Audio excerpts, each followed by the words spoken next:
Good morning, everybody.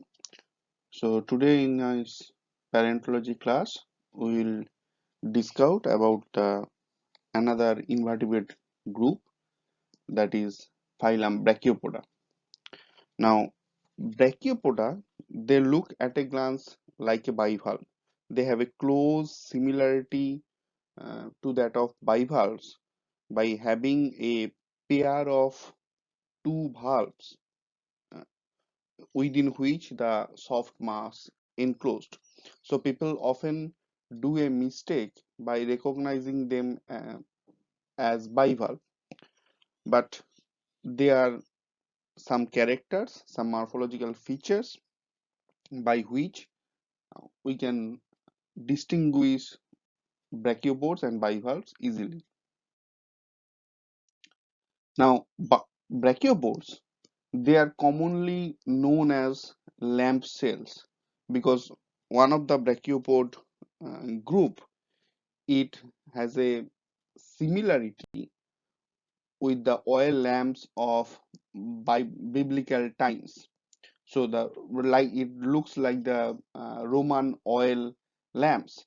That is why the all the brachiopods, they have a nickname as lamp shells. Now, if we look at the that is the characters which are common in all the groups of brachiopods, they are all brachiopods are strictly marine. There is no counterpart of freshwater or land dwelling. Brachiopods are strictly benthic, that is, they are bottom dwelling.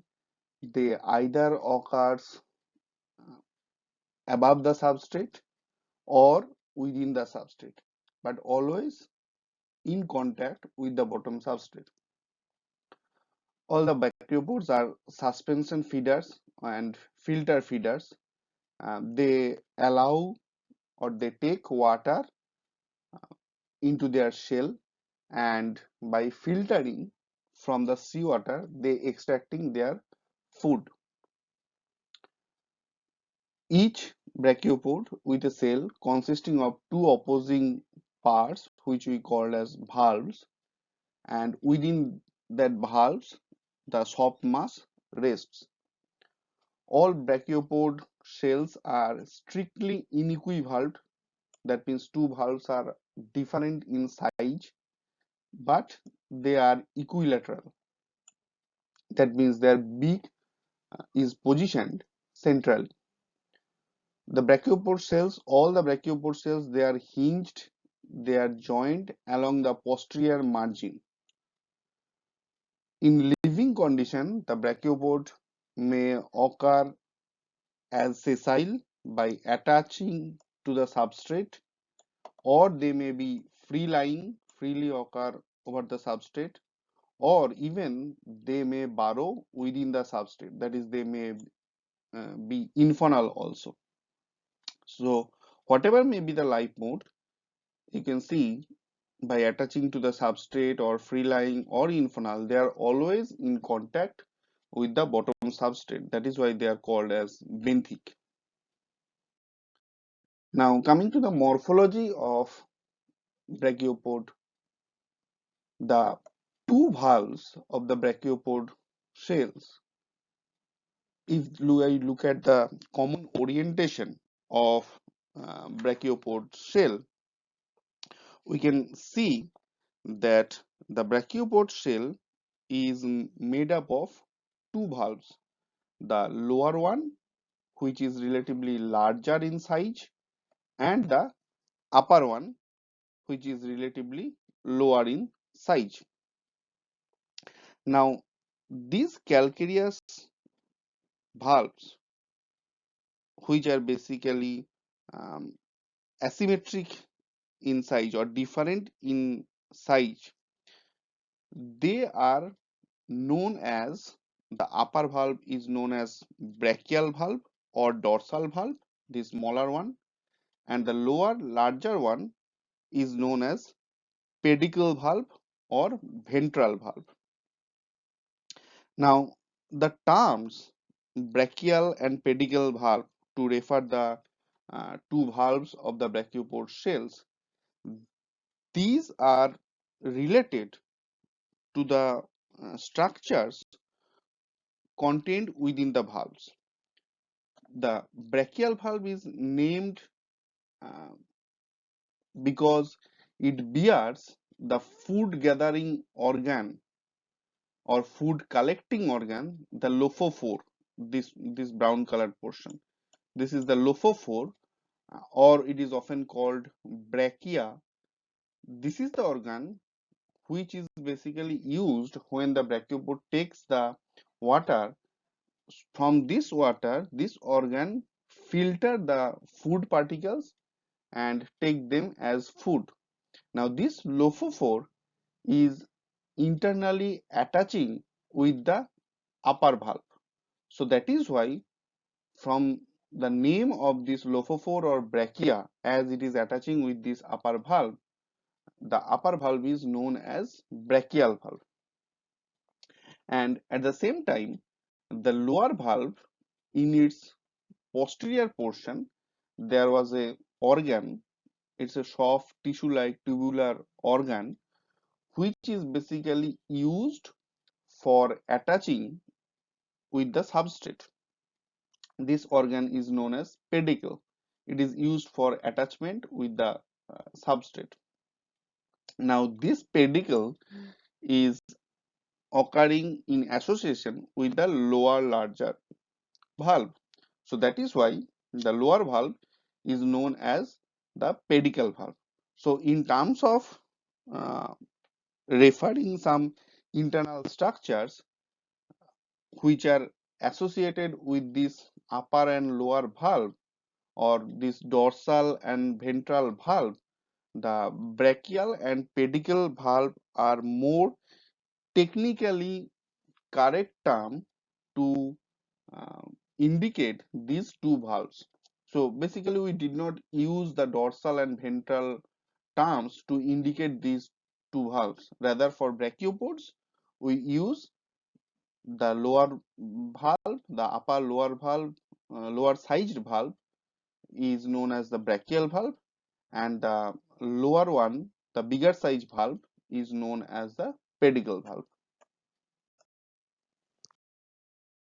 Now, like the bivalves, the first formed part of the brachiopod shell, that is known as protegulum. Initiation of brachiopod shell, when the calcareous shell is first formed in the juvenile stage, that is known as protegulum.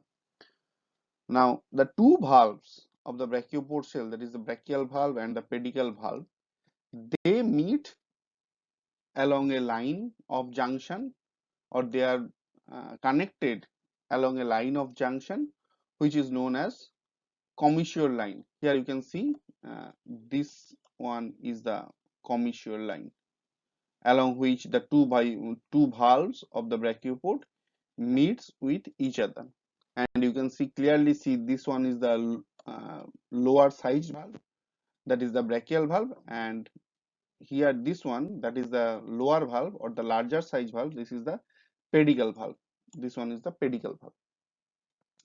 Now the two valves of the brachiopod shells, they are connected or they are joined along the posterior margin, generally by having some uh, teeth and socket structures, but there are many brachiopods which lacks any kinds of teeth and socket structure. But in whatever may be the situation, that is brachiopod have any teeth and socket or they don't have, the two valves of the brachiopods, they are connected or they are joined along this posterior margin. So this margin is always closed. The brachiopods open their two valves along this anterior portion, along the anterior margin. The pedicle valve is the larger of the two valve, and it is interned posteriorly. That is, it becomes curved towards posterior in the posterior part and form an erect position or often interned towards the anterior direction also. So the most convex part, most curved portion of the pedicle valve is this position, as you can see in this red colored position. That is the most curved part or most convex part. This part is known as palintrope. Now in this picture you can see the different features like the bivalves.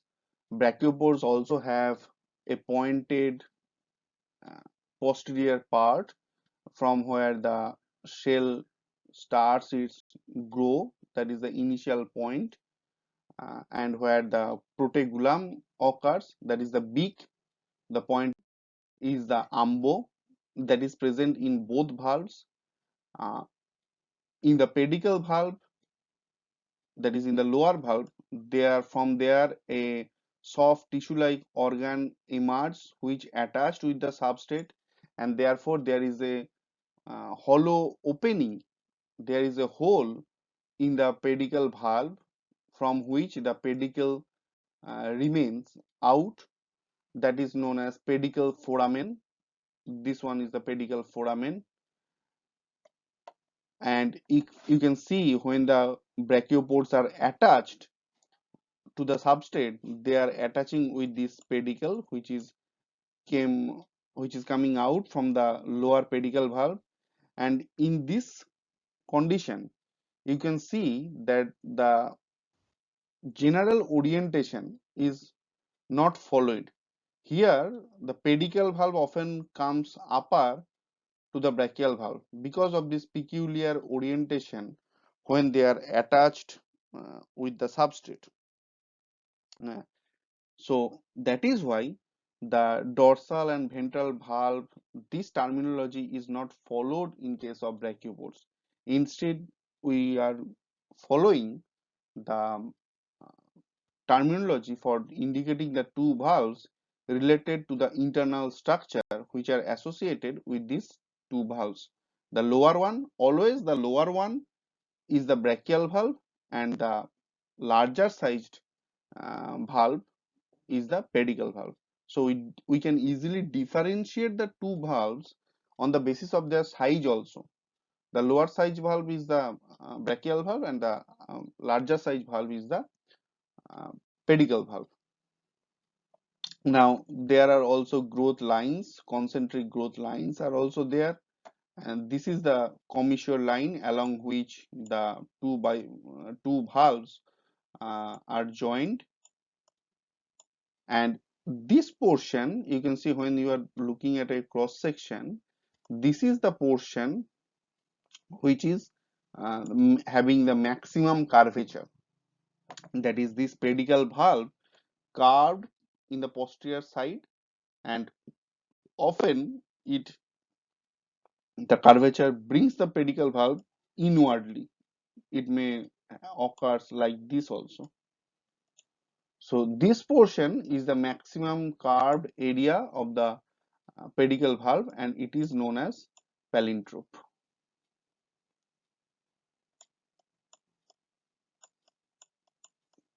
Palintrope. And another interesting thing is that what we see in case of bivalves, that the symmetry plane, or what we call the sagittal plane consisting the commissure line, that generally passes in between the two valves, having within it the commissure line, that is the plane of symmetry. In most cases, as the most of the bivalves are equivalve, so the plane of symmetry goes in between the two valves. In case of brachiopods, there is no question of plane of symmetry passing in between two valves, because in every situation, in every case, the two valves of the brachiopod shell are unequal in size. So instead of going the plane of symmetry in between the two valves, the plane of symmetry is passing across the two valves like this. So this plane of symmetry is equally dividing the two valves into halves. So that is why we call it the plane of symmetry, or symmetry plane passes across the two valves. Now, the umbilical portion of the pedicle valve, there we found a circular shaped opening from which the pedicle emerge, and that is known as pedicle foramen, or often we use the term simple foramen. Between the umbo and the inner edge of the pedicle valve, there is a triangular cavity or triangular area which is known as delthidium. Now, this delthidium is basically the ancestral site or the previous site of pedicle foramen. So, pedicle foramen or pedicle basically previously in the juvenile stage emerged from this delthidium, but later this the position of emergence of pedicle that shifted more posteriorly, and in the adult stage the pedicle comes out from the pedicle foramen. So often it is found that triangular area remains within the pedicle valve, and this triangular area is known as delthidium. Now the opening of this triangular area is sealed or covered often by a single plate. In that case, we call those plates as call that plate as deltidium, or often it is closed by a pair of plates. In that case, we call them as deltidial plates. So, if delthidium is closed by single plate, it is known as deltidium. If it is closed by a pair of plates, it is known as deltidial plates. Now, apart from delthidium, in the brachial valve also there occurs a similar kinds of triangular opening which is known as notothidium, and this notothidium occurs directly opposite to the delthidium, and when the notothidium occurs together, the delthidium and notothidium, they take the shape of a diamond, because as I already told you that delthidium is a triangular shaped opening. So if delthidium looks like that in the pedicle valve, in the brachial valve, the notothidium is also a triangular shaped opening. So as they occurs opposite, one is in the pedicle valve and another is the brachial valve. So together they take the shape of a diamond, and this delthidium and notothidium, they act together for the emergence of pedicle. Now, similar like delthidium in the latter ontogeny, when the pedicle shifted in the more posterior part of pedicle valve and emerged through pedicle foramen, the notothidium is covered with a single plate, then it is called chilidium, or it may cover by a pair of plates which is known as chilidial plates. Now the delthidium is flanked, or in the side of delthidium there is a flat slightly sloping triangular area which is known as inter area.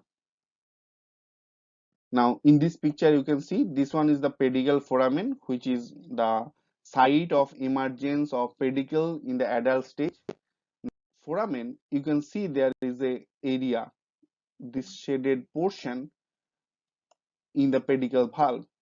This is the delthidium, and in this case you can see that delthidium is covered with two plates. So these are the deltidial plates.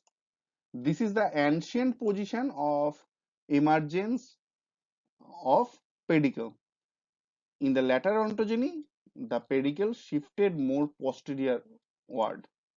So that brings a new opening which is known as now pedicle foramen. So the opening in the earlier ontogeny that remains useless, and that may be the site from which the other organisms or its predator may attack the organism. So that is why the brachiopods close this opening by secreting some calcareous material, or secreting a single calcareous plate or a pair of calcareous plate, which are known as deltidium or deltidial plates. At the same time, when this opening is not sufficient for emergence of pedicle in the earlier ontogeny, a similar opening also found to occur in this position of the brachial valve also. So together, these two opening, the delthirium and nototherium, then act as the position from which the pedicle came out. Now, again, in the adult stage, when the pedicle foramen or pedicle shifted posteriorward, this remains useless, the nototherium. So the nototherium is now sealed with a single plate or a pair of plates, and then we call them as chilidium or chilidial plates. And at the side of the delthirium, in the pedicle valve particularly, here lying a flat, slightly sloping area, this area is known as inter area. This is the inter area. This is relatively a flat area, slightly sloping at the towards the margin, towards this lateral margin. This is known as inter area. Now coming to the presence of internal muscles, by which the brachiopod shell opens its two valves. Now, like the bivalves, brachiopods also have adductor muscles. Here we can see in this shaded portion, or shaded uh, by this shade, the adductor muscles are shown, which are connected with the two valves, the brachial valve and the pedicle valve.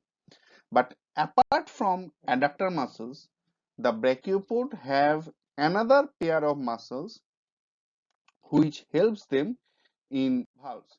These are known as deductor muscles.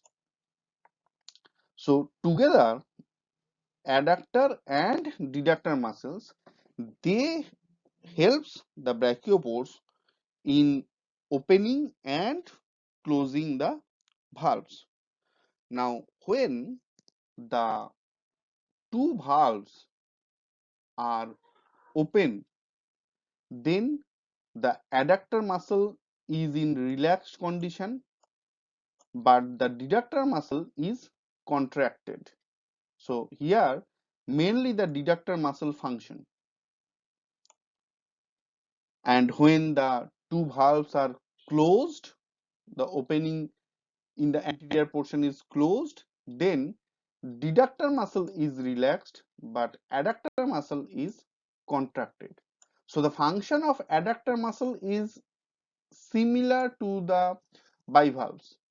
In bivalves also we can see that when the two valves are closed, the adductor muscles are relaxed.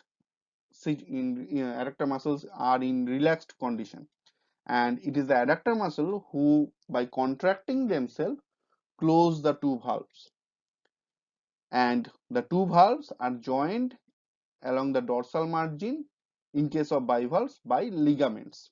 So ligament basically acts as a hinge which function when the valves close and open. In case of brachiopods, the adductor muscle functions same. When the two valves are open, adductor muscle is in relaxed condition, and when the two valves are closed, adductor muscle contracted. So during closing, adductor muscle functions mainly. But instead of ligament, the brachiopods don't have any ligament in their posterior margin, but they have the deductor muscle which functioned during opening of the two valves. The detractor muscle contracted, and this is the reason for which the two valves of the brachiopod cells become open. Now, because of the presence of these two different kinds of muscles and they functioned at different times, so it is most commonly found that after their death, that is after the death of the individual brachiopods, the two valves remain closed. That is, in this time the muscles are not functioning, but during closing condition, this is the case when the deductor muscles relaxed. So it does not allow, by relaxing after the death of the organism, it does not allow to open the two valves after the death.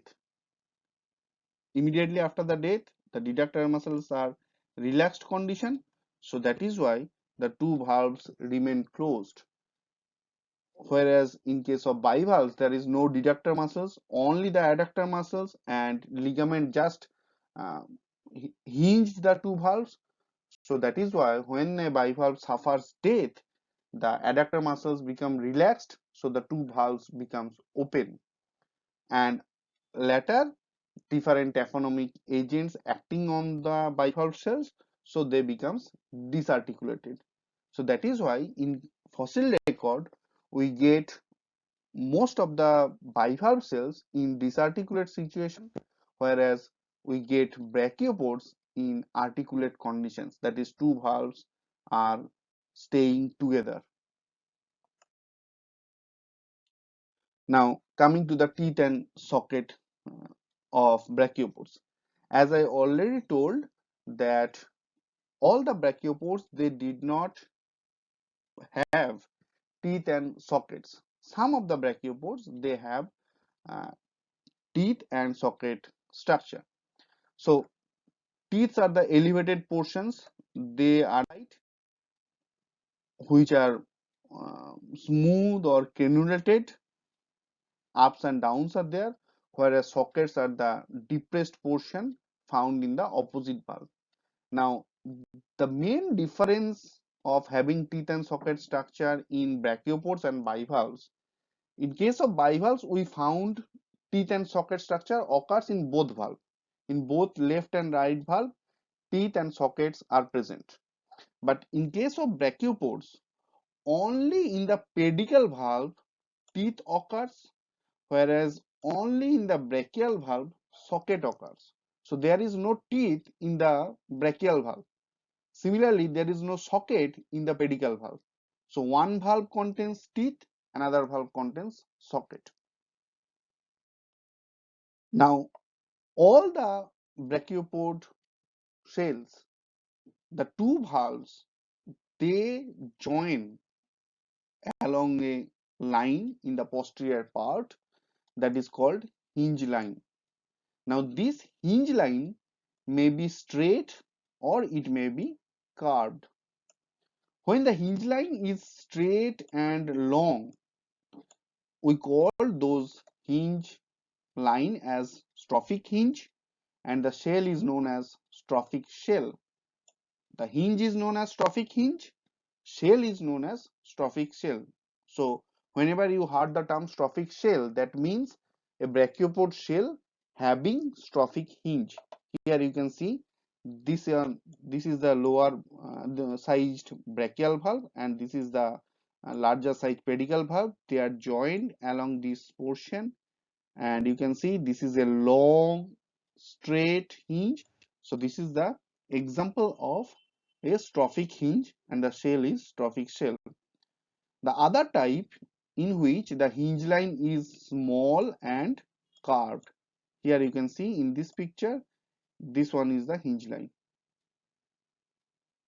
This above part is the brachial valve and this lower part is the pedicle valve, and they are joined along this posterior margin with a curved short hinge. So they are known as non-strophic hinge, and the shell is known as non-strophic shell.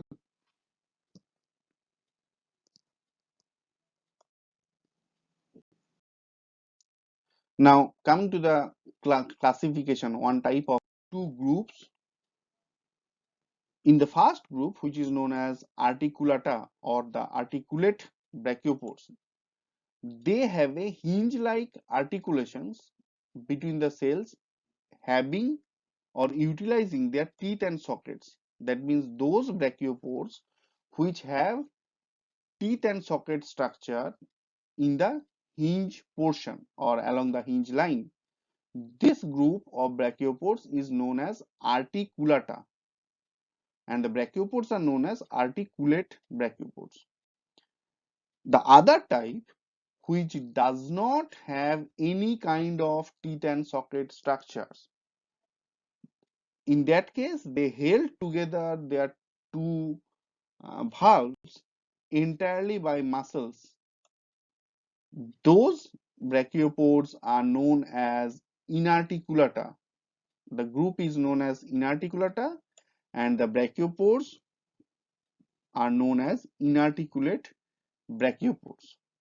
So simply, the brachiopods which have teeth and socket structure and hinged around the posterior margin by using the teeth and sockets, they are grouped in the articulata, whereas those brachiopods which lacks any kind of teeth and socket structure and connected in the posterior margin by musculature, by muscles, they are grouped in inarticulata.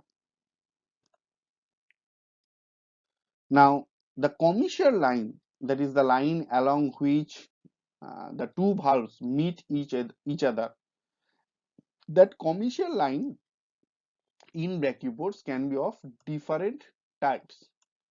So these types are named by observing the anterior end of the commissure line.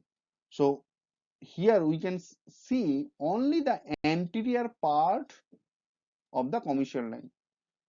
So you can say that this is the anterior view, where you can see both the valves. This one is the brachial valve, the lower one, and this is the pedicle valve, the upper one, the larger one.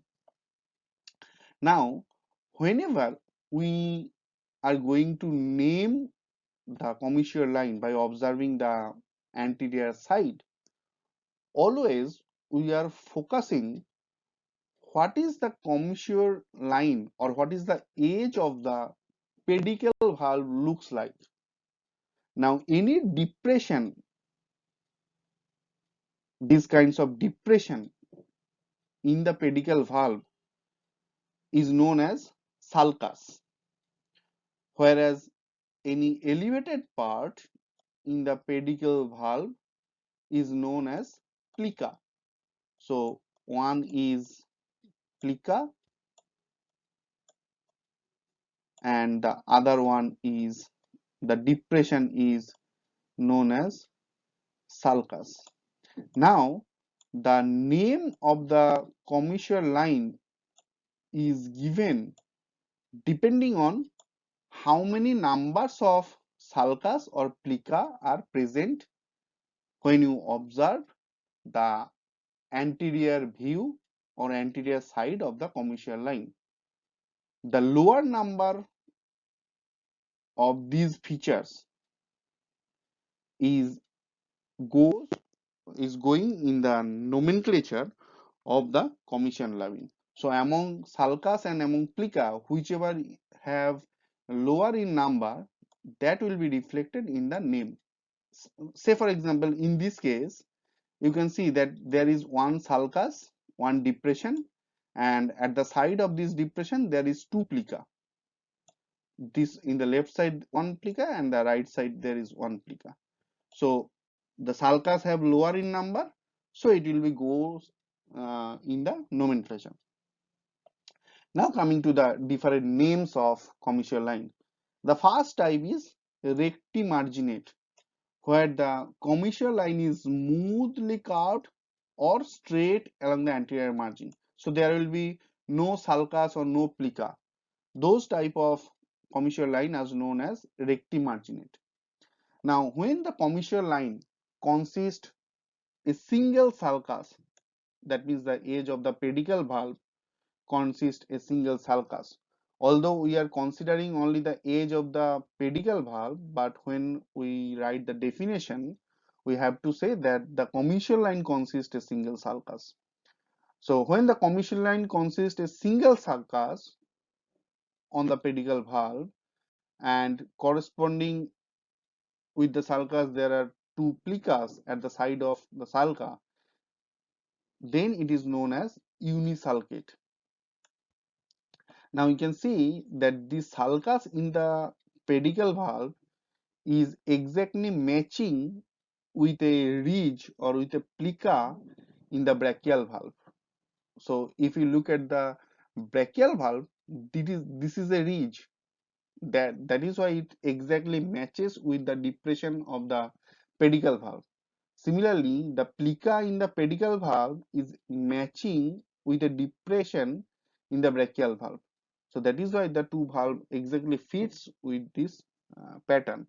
But as I already told you, in case of naming the commissure line, we have to look at the feature whether there is a sulcus or plica only in the pedicle valve, and whichever have lower in number, that is sulcus and plica, whichever have lower in number, that will be goes in the name.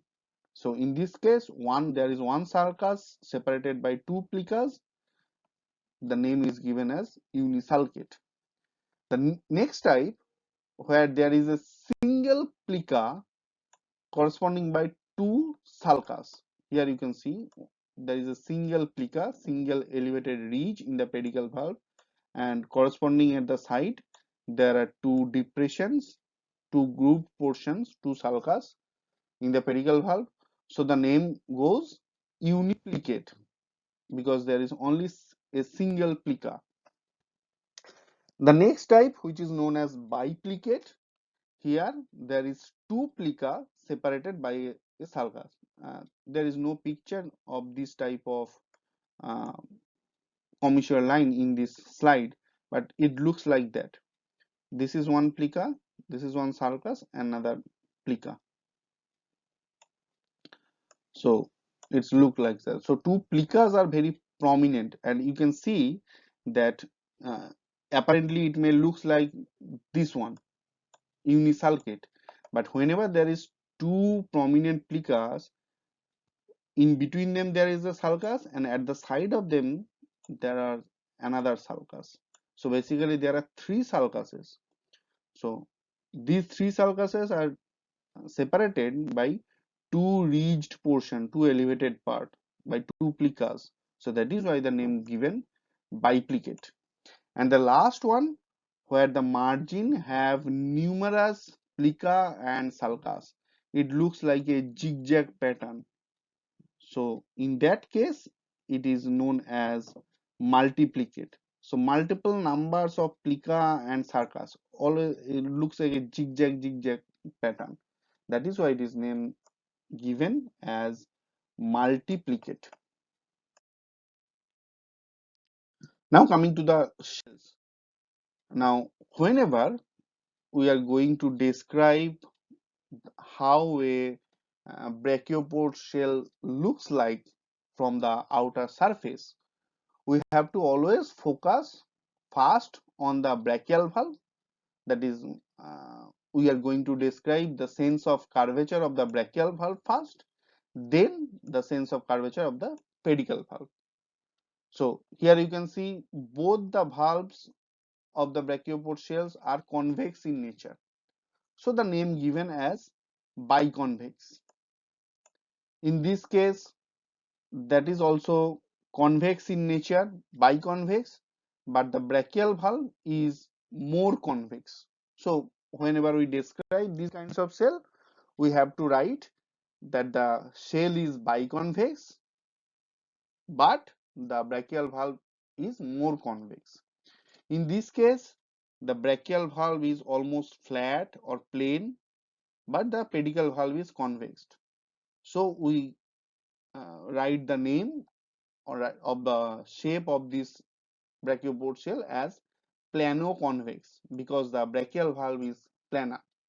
So for this case, for point F, brachial valve is convex, pedicle valve is planar. So the name is convexiplanar. In this case, for point E, the brachial valve is concave, pedicle valve is convex. So the name of the brachiopod shell is, or the shape of the brachiopod shell is concavo-convex. So keep in mind, whatever may be the sense of curvature of the two valves, it may be convex, it may be concave, or it may be flat. Always the preference will be given whenever we describe the shape of the cell, firstly to the brachial valve. First we have to say the um, convexity of the brachial valve, then the convexity of the pedicle valve. So by this there are different combinations having different convexity of two valves. Now, as I already told you that all the brachiopod cells are strictly marine animals that upon first glance look like the bivalves, but there are some differences in morphologies, in anatomies. When we go a closer look of those and compare between a bivalve and a brachiopod, we can easily distinguish them. So what are the differences? All the brachiopod shells are strictly inequivalent, that is, the two valves are different in size. But in case of bivalves, in most cases, except the um, cemented forms or free lying forms, uh, all the bivalves are equivalent. The brachiopods, all they are equilateral, that is, their beak positions centrally in both valves, both in the brachial valve and in the pedicle valve. Whereas in most cases, the beak of bivalve directed anteriorly, and therefore the bivalve shell is inequilateral. The valves in the brachiopods are named as, the lower larger valve is known as the pedicle valve, and the upper smaller valve is known as the brachial valve. Whereas in case of bivalve, the two valves are named as right valve and left valve. Plane of symmetry in case of brachiopods, that passes across the two valves through the beaks. In case of bivalves, plane of symmetry passes in between the two valves, that is the sagittal plane.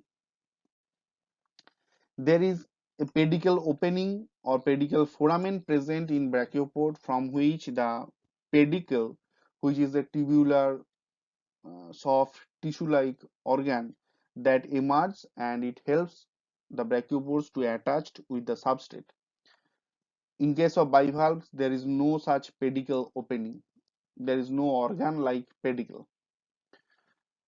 The brachiopods, they have teeth and socket structure, but interestingly, in brachiopods, teeth occurs in the pedicle valve and sockets occur in the opposite brachial valve. In case of bivalves, both the valves bears teeth and socket structures, if they at all have, because we know that there are some bivalves which lacks any kind of teeth and socket structures. These are known as edentulous. In case of brachiopods, valves open and close by muscles. There are two kinds of muscles, adductor muscle and deductor muscles, which helps in opening and closing the valves.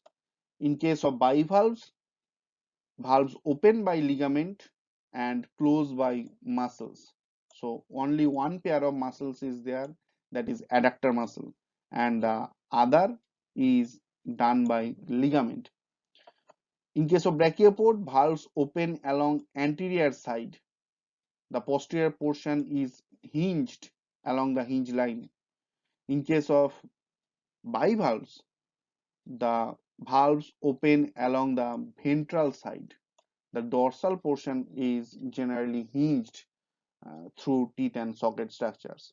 So these are the basic differences by which we can easily distinguish the brachiopods and the bivalves, although both have two oppositely facing valves and at a glance looks similar in appearance. So by observing these characters, we can easily distinguish them. So here is a pictorial view. This is the bivalve, this is the lateral view, and this is the across view, where the sagittal plane or the plane of symmetry passes in between two valves.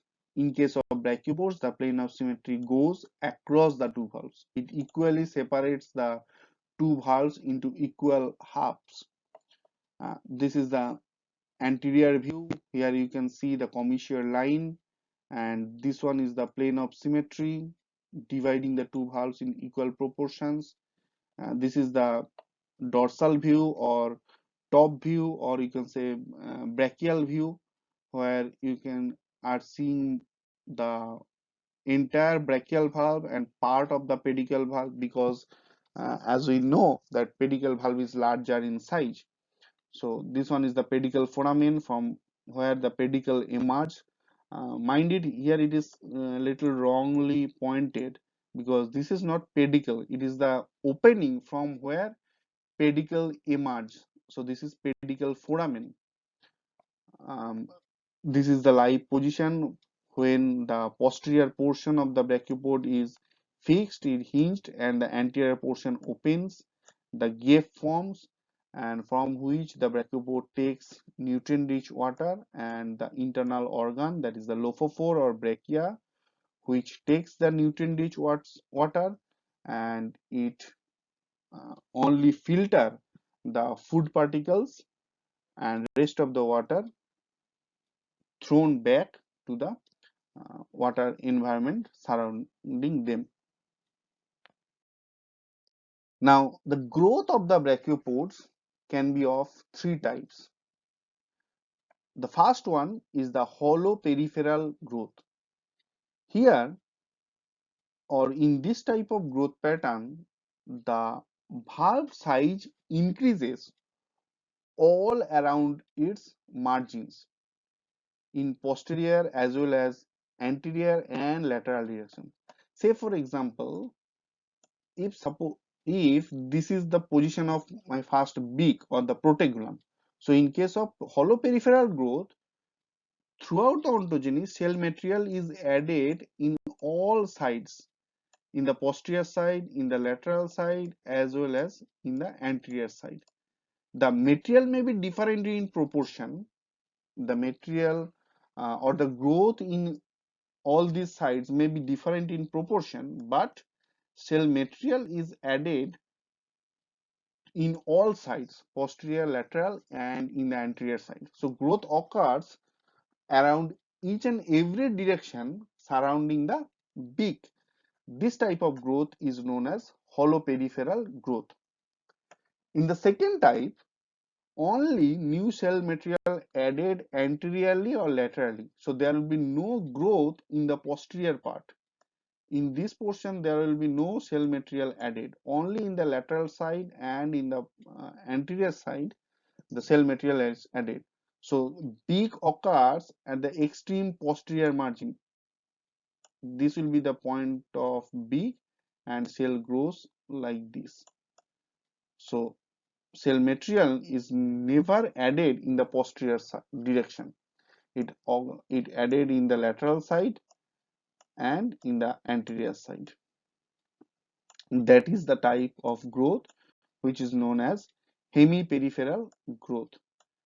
And the last type, which is mixoperipheral, it is a kind of hollow peripheral, but here the posterior part of the valve increases in size but directed anteriorly. That means this kind of growth like the hollow peripheral one, but the posterior part, say for example, if I draw a cross-sectional view of this type of growth, the mixoperipheral, this one is the beak.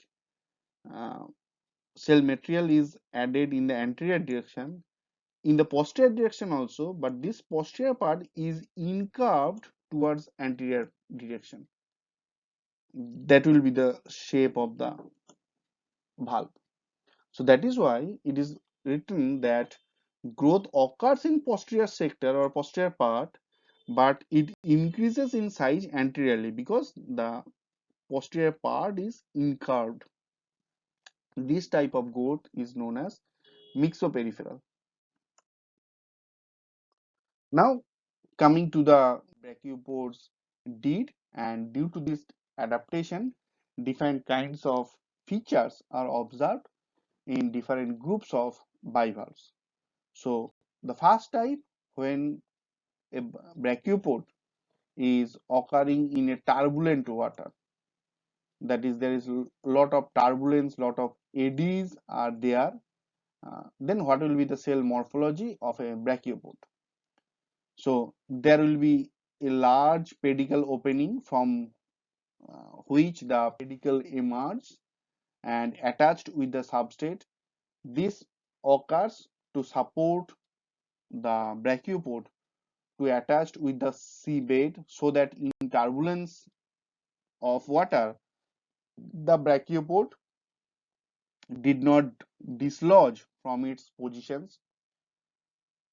The brachiopods also have strong ribbing, strong ornamentation. In case of brachiopods, mostly they bear the ribbing or external surface ornamentation as the radial elements. Radial ribs are there, radiating from beak or radiating from umbo.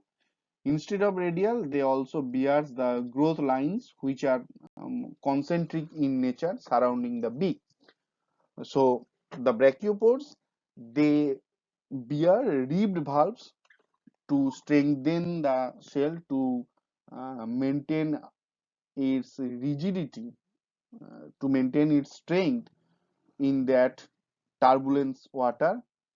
It also have folded zigzag margin, that is the multiplicate commissure line, so that when they open the two valves to take nutrient rich water, the although it have all the anterior margins open, but due to the zigzag nature, the sediments, they are not able to move or to go inside within the cell. So particularly zigzag margin or multiplicate commissure line is observed when a brachiopod lives in a turbulent water. And lastly, a thick and heavy shell. The shell must be very thick to provide extra stability in this turbulence condition.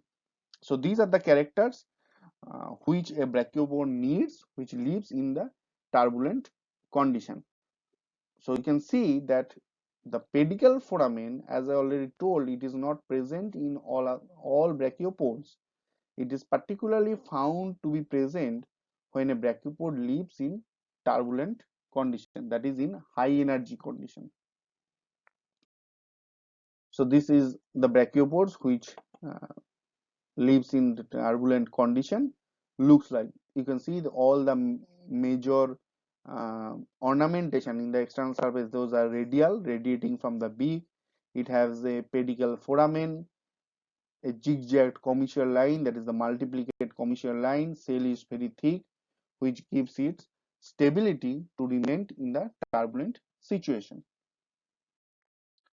Second type of adaptation done by brachiopods to live in quiet water, that is where there is no disturbance, no turbulence of water. So in this case, the water disturbance, there is no water disturbance, the sediment is soft. So the brachiopods require an extension of their hinge portion, which we often call as wings, and this provide a large surface area so that the brachiopod did not sink due to its weight within the soft, relatively fine-grained sediment. So as we increase the size, it protects them from sinking within the substrate due to its own weight, because once it sinks with the substrate, all the commissure line, they will be sealed with the sediments, and then the brachiopod will be choked. It will not able to open its uh, brachial valve or open its two valves. So therefore it cannot take the nutrient rich water, or it cannot take food, so it will simply die by starvation. So to prevent that, the brachiopods increase its surface area by increasing the aerials or lateral sides along the hinge, and often we call them as wings. The ornamentation in these bivalves is smooth or weakly ribbed. So ornamentation did not have any pronounced function, because they need not need any robust shell, and there will be no pedicle opening.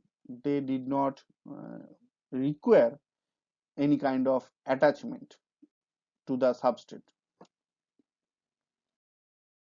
This is the uh, looks of those brachiopods. You can see this hinged portion is basically very long and wide. So these are basically the strophic hinged cells, and this strophic hinge came due to this adaptation of that particular environment for preventing their sinking within the soft, relatively fine-grained sediment. And you can see they have very least radial ornamentation, and the ornamentation did not function much. Cell is not very thick, not very robust, and there is no pedicle foramen. The third type, which is also living in quiet water, but they are living in relatively a sandy substrate, and due to the occurrence of sandy substrate with occasional occurrence of pebbles, they require a pedicle opening from where pedicle emerges, and this uh, pedicle attach the brachiopods with the pebbles or with the sandy substrate or whatever uh, hard substrate they get in the sea bottom. Now these kinds of brachiopods, they are very much abundant today, and also they are very much commonly found in the Jurassic and Cretaceous seas, much of the Mesozoic times. Although they are found from Devonian to recent, but in these times they are much abundant. Hinge line in this case is soft and curved, that is non-strophic hinge. Pedicle foramen is there, and the valves are almost smooth because they are living in quiet water environment, but with relatively coarser grain sediments. So previously the strophic hinged cells, they are living in quiet water but relatively muddy or fine grained sediments. And these cells, they are living in quiet water, that is there is no turbulence within the water, but relatively coarse grained sediments are there as their bottom substrate. The fourth type, where the brachiopod is entirely occurring in a muddy substrate, completely the substrate, bottom substrate is clay rich, that is mud.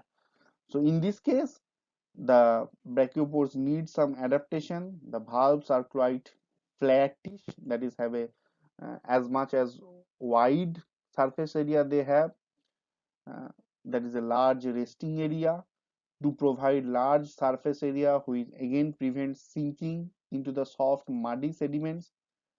One margin of the shell may be turned upwards away from the sediments to ensure that some part of the shell remains out. So their brachial valve is almost like a lid. It is almost flat, whereas the pedicle valve is highly convex, having large surface area. And not only that, its pedicle valve often bears some kinds of spines. So it is the it is not, these spines are not used for protecting the organism from its predator, but rather it is used as a mountaineers used its shoe when they walk around the glaciers, when they walk around the ice. So it prevents them to sink and get firm grip. That is the mountaineer's shoe when they're walking over the ice. They have sharp keels or they have sharp spines below their shoes. Similarly, this group of bivalves, which lives entirely in a calm water environment in a muddy substrate, to prevent sinking within the muddy substrate, they require these kinds of spines, particularly on the pedicle valve. These spines did not present in the brachial valve. These spines give them a firm uh, anchorage, as well as these spines lift them uh, above the muddy substrate so that their commissure line cannot be trapped, commissure line cannot be choked. And you can see the distinct size difference. The pedicle valve is far larger and having more surface area compared to brachial valve. Brachial valve is very small and almost flat and acting as a lead.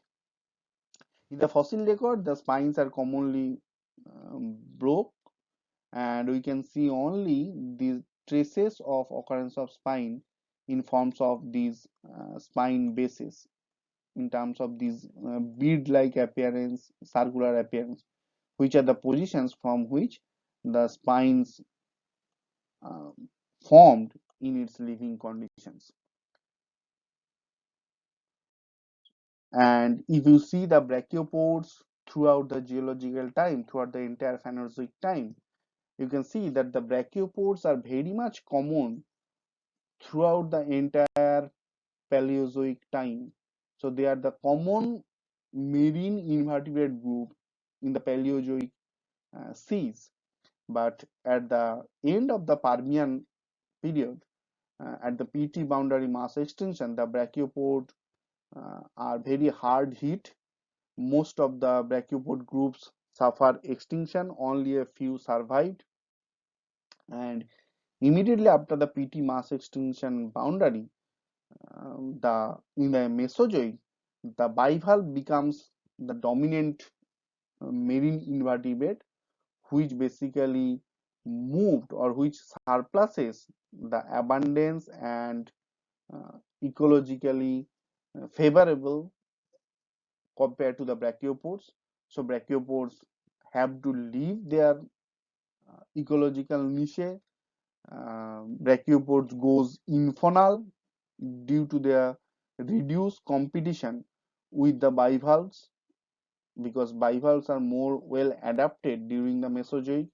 So in terms of evolutionary race, brachiopods have to leave their position to the bivalves.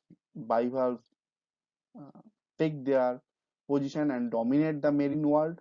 Brachiopod goes infaunal during the Mesozoic, and till date, some brachiopods are there, and most of them are infaunal. So the rise in diversity of filter feeding bivalves have outstayed the brachiopods from their former habitats. As I already told you, the increasing disturbance of sediments by roving deposit feeders during the Mesozoic time also decrease their abundance and make them the burrowers or make them infaunal. The increased intensity and variety of shell crushing predations, that is, there are some predators who crush, who break the brachiopod shells and take the soft parts. So increasing intensity of them in the epifaunal condition above the substrate, that also leads the brachiopods to go within the substrate to be infaunal. So these are the reasons for which the epifaunal brachiopods, which are the major groups in the Paleozoic seas, due to the changing scenario in the Mesozoic times, due to appearance of different kinds of organisms in the Mesozoic times, and change in predation type, the brachiopods have to leave the epifaunal benthic condition to bivalves and other organisms, and most of the brachiopods goes infernal, as well as they are hard hit in the PT boundary mass extinction, so they also decreased in number and abundance also. But still that the brachiopods appeared in Cambrian, and till date we found some brachiopods in the marine part. And one famous example is Lingula, which is also known as living fossil because its contemporaneous brachiopods all suffered extinction, all suffered death, and it is the brachiopod which till date survives. So that's all about brachiopods. Thank you.